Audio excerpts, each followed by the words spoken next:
Hello. हाँ बच्चों, सुप्रभातम। कैसे हो? ओके। देखिए, एनसीईआरटी रुचिरा भाग थर्ड यानी कक्षा 8 का 5 नंबर पाठ चल रहा था। ठीक है। 5 नंबर पाठ कंप्लीट होने के बाद और उसके शब्दार्थ कंप्लीट होने के बाद आज उसके कुछ अभ्यास क्वेश्चंस हैं। ठीक है। तो उन अभ्यास क्वेश्चंस को अपन करेंगे। तो सबसे पहले देखिए, पहला वाला क्वेश्चन, एक पदेन उत्तरम लिखत, यानी एक पद में आपको क्या करना है? उत्तर लिखना है। एक पद में यानी एक शब्द में लिखना है। ठीक है। तो सबसे पहले वाला देखिए, व्याधस्य नाम किम आसीत, यानी शिकारी का क्या नाम था? तो पहले वाला क्वेश्चन क्या है? शिकारी का क्या नाम था? तो उसका क्या नाम था? चंचल है। ठीक है। क्या नाम था उसका? चंचल है। शाबाश।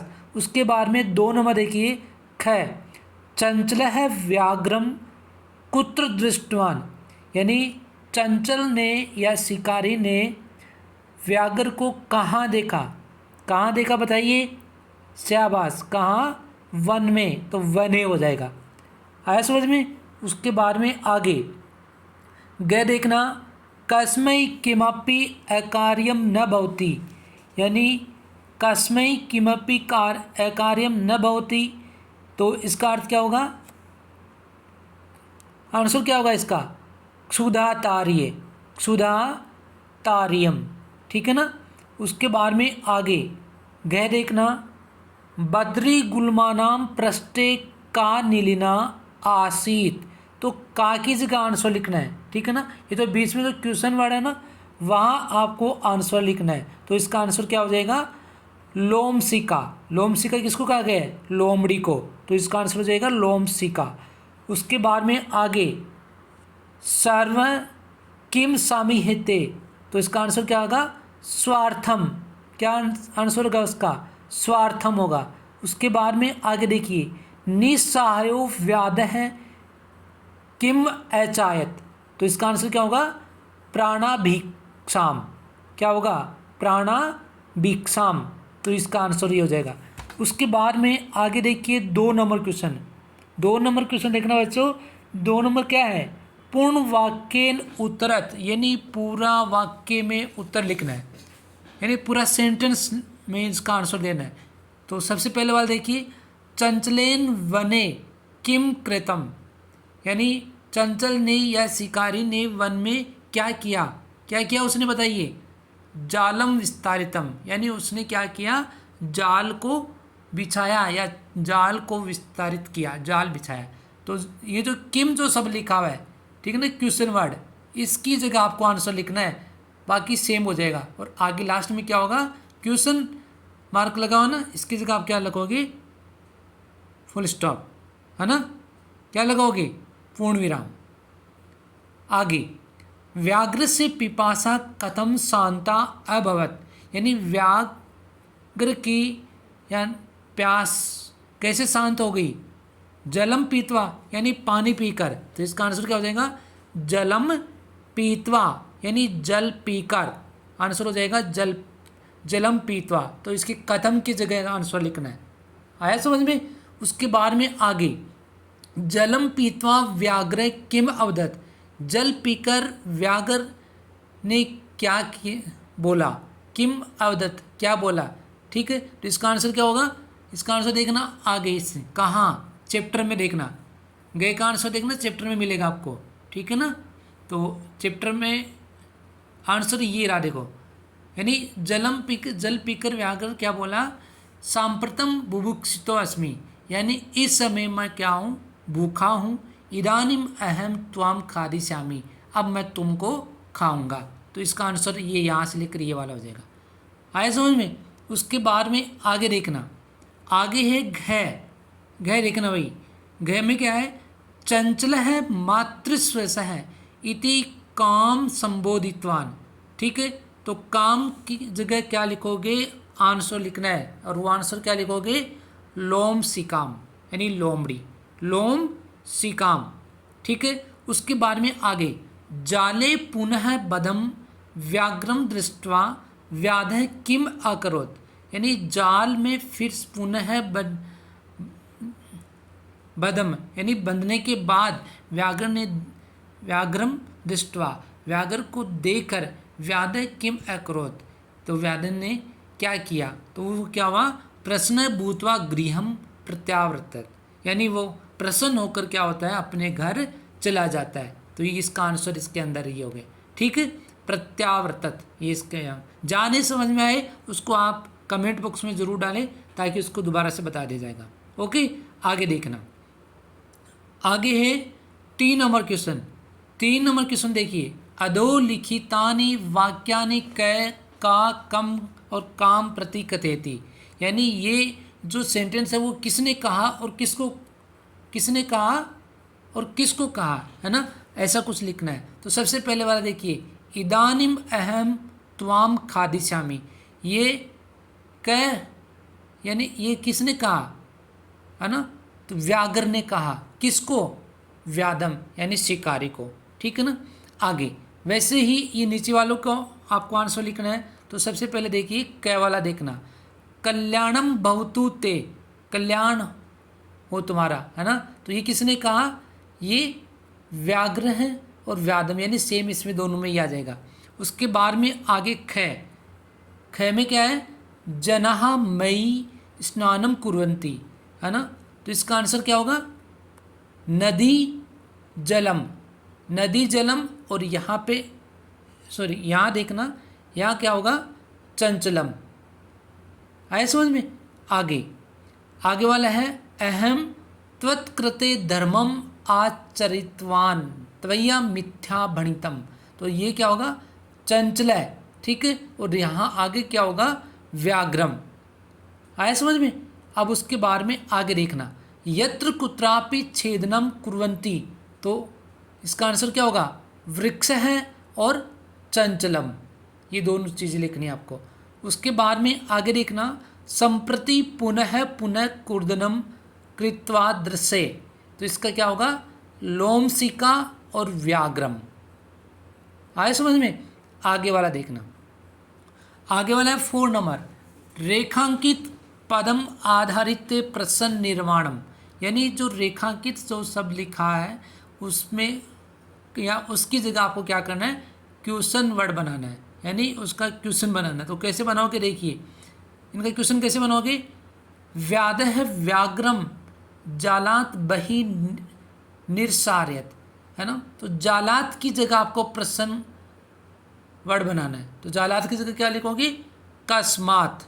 ठीक है, इसकी जगह हो गया कस्मात, और यहाँ पे देखो फुल स्टॉप लिखा हुआ है, ठीक है ना, पूर्ण विराम, उसकी जगह आपको क्या बनाना है, क्वेश्चन मार्क लगाना है।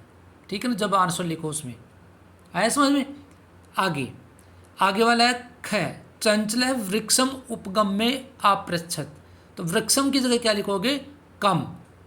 उसके बाद में गए, व्याघ्र लोमस्काय निखिलाम कथाम निवेदयत, तो इसका क्या होगा, लोमसिकाय की जगह कस्यई। मानवः वृक्षाणाम छायाम विरबन्ति, तो क्या होगा, केशाम। फिर व्याघ्र है नद्यः जलेन व्याधस्य पिपासाम सेत, तो कस्यः। ठीक है, अब उसके बाद में आगे 5 नंबर देखिए, 5 नंबर क्वेश्चन देखना। 5 नंबर क्या है, मंजू 7 पदानि चित्वा कथाम पूरियत, तो नीचे जो ब्रैकेट में जो दे रखा है वो नीचे आपको फिल करना है, जो भी खाली जगह दे रखी है। तो आप सिर्फ इसमें क्या लगाना, नंबर लगा लो भाई। ठीक है ना, क्या करना है, नंबर लगाना है। तो एकस्मिन् वने एक है, एक वन में एक क्या था, वृद्ध है व्याघ्र आसीद, यानी बूढ़ा क्या था, व्याघ्र था, बाघ था। तो व्याघ्र यानी वृद्ध के 1 नंबर लगाना है। उसके बाद में स एकदा व्याधेन विस्तारिते जाले बधः अभवत, स बहु प्रयासम, तो दूसरे में क्या होगा, उसने बहुत प्रयास किया, तो क्या हो जाएगा, कृतवान। आया समझ में। आगे क्या है, किंतु जालात मुक्तः न अभवत। ठीक है, तो इसमें से कौन सा आएगा, 3rd नंबर। 3rd नंबर में क्या होगा, अकस्मात, यानी अचानक वो। ठीक है, उसके बाद में तत्र एक मुस्क समागछत बधम व्याघ्रम, चौथे में क्या लिखोगे? दृष्ट्वा स तम अवदत अहो भवान जाले बद है अहम त्वाम। उसके बाद में 5 नंबर, ठीक है, मोची तुम, और 6 में साठासम, यानी सब में नंबर लगा रखा है, वो आपको यहाँ पे लिखना है, देख के लिख लेना आराम से, नीचे भी और दे रखा है, ठीक है, ये हो जाएगा कंप्लीट। उसके बाद में 6 नंबर देखिए, 6 नंबर देखना, यथा निर्देश मुत्रत, यानी नीचे जो दे रखे वैसे आपको इसके आंसर लिखना है। तो सबसे पहले वाला देखिए, स लोमसिकाय सर्वाम कथाम निवेदित अस्मिन वाक्य विशेषण पदम किम, यानी इस वाक्य में विशेषण पद क्या है? विशेषण क्या होगा? सर्वाम, ठीक है, अंडरलाइन जो मैंने कर रखी है वो आपको लिखना है, आया समझ में। उसके बाद में आगे, अहम त्वत्कृति धर्मम आचरितवान अत्र अहम इति सर्वनाम पदम कस्मै प्रयुक्तम। तो यहाँ पे सर्वनाम शब्द वो किसके लिए आया है? किसके लिए है? चंचलाप, चंचलाय, किसके लिए?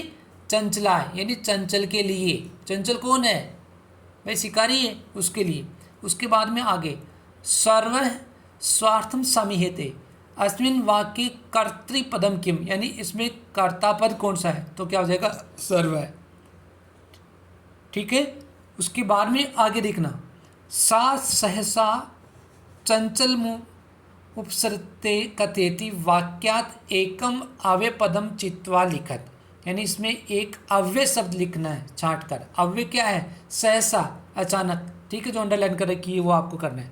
उसके बाद में आगे, का वार्ता माम अपि विज्ञापय, है ना, इसमें क्या करना है?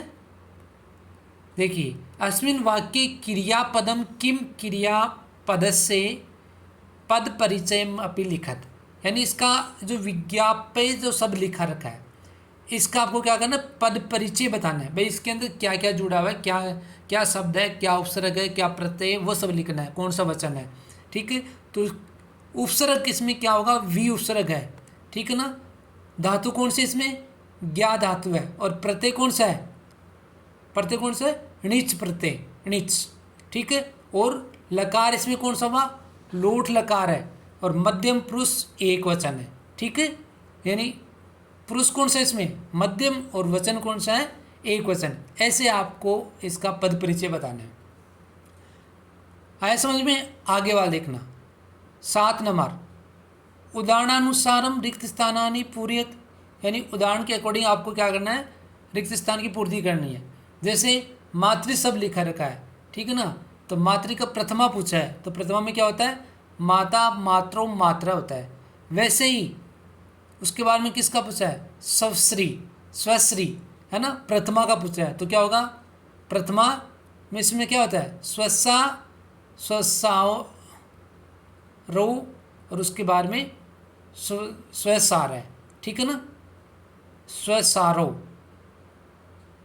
उसके बाद में आगे मातृ का तृतीय पूछा है, तो इसमें मात्रा, मातृभ्याम, मातृभी, और वैसे ही स्वश्री का पूछा है, तो क्या होगा? स्वस्त्रा, और स्वश्रीभ्याम, और स्वश्री भी, ठीक है ना, यानी सेम ऊपर वाले को देख के वैसे आपको इसमें बढ़ना है। तो ये आप सारे आराम से कर लोगे आसानी से, कोई दिक्कत नहीं आएगी। नीचे वाले आपको करना है, ठीक है। उसके बाद में आ देखना है इसी का ही, इसका आ क्या है? धातु प्रत्यम च लिखत, यानी धातु और प्रत्यय लिखना है इसमें। जैसे गंतुम शब्द लिखा रखा है, ठीक है ना, सबसे पहले क्या है? गंतुम लिख रखा है, इसमें गंतुम में क्या होगा? गम धातु है, और इसमें तुमुन प्रत्यय। वैसे ही आगे देखिए जो नीचे लिख रखा है, जैसे मान लो दृष्टुम, दृष्टुम में कौन सा धातु होता है? कौन सा होगा? दृष्ट धातु, ठीक है। और उसके बाद में प्रत्यय कौन सा इसमें? भाई यहाँ पे देखो तुम आ रहा है, तो ऊपर वाले में तुम आ रहा है, तो कौन सा हो जाएगा? तुमुन प्रत्यय, सेम हो जाएगा, कोई दिक्कत नहीं है। उसके बाद में आगे कारणीयम, ठीक है ना, इसके अंदर कौन सी धातु है? क्री धातु, शाबाश। और प्रत्यय कौन सा इसमें? बताइए, देखिए, अनियर प्रत्यय, शाबाश। उसके बाद में पातुम, इसमें भी पा धातु और तुमुन प्रत्यय होता है। उसके बाद में खादी तुम, खा धातु है, और उसके बाद में तुमुन इसमें प्रत्यय है। आ रहा समझ में। अब आगे एक और बच गया, देखो कृत्वा। कृत्वा यानी क्री धातु और कत्वा प्रत्यय में त्वा प्रत्यय, ठीक है। तो ये था आपके इस पार्ट के क्वेश्चन आंसर, ठीक है। पार्ट मैंने आपको पहले पढ़ा दिया है, इसके शब्दार्थ मैंने आपको बता दिए। तो क्वेश्चंस आंसर आपको यहाँ तक कंप्लीट करना है। जहाँ नहीं समझ में आए उसको आप कमेंट बॉक्स में ज़रूर डालें, ताकि उसको मैं आगे वाले वीडियो में इसको ज़रूर बता दूंगा, ठीक है। तो यहाँ तक आपको सबको कंप्लीट करना है। Okay, thanks.